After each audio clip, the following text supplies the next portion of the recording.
It is possible to come across individuals in our lives who believe they are an exclusive choice in our pursuit of finding happiness. They assume that whatsoever care and affection they provide us is the best that can be offered in this life, and that we should be grateful for it. But is it real life? Do we have to surrender the liberty to choose our own paths and accept this assumedly unquestionable love? It is impossible to answer such a subjective question, yet we can consider certain scenarios to guide us.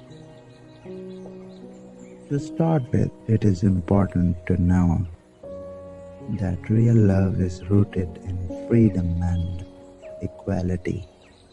If the one supposedly bestowing the love and care with a sense of superiority and entitlement without even listening or hearkening others' situation and condition, then the love or care become a form of domination and oppression.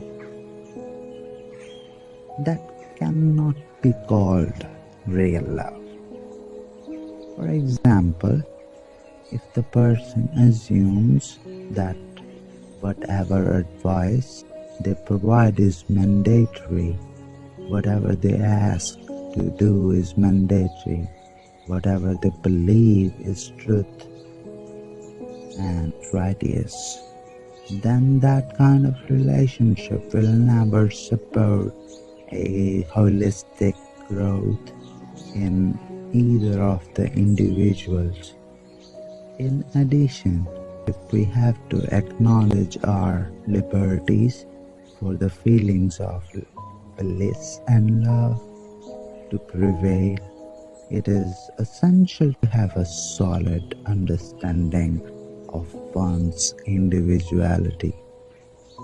One has to have the knowledge of his or her identity and needs to be compassionate about it. If a person is persuaded to believe that his or her decision is the only one that can be counted upon,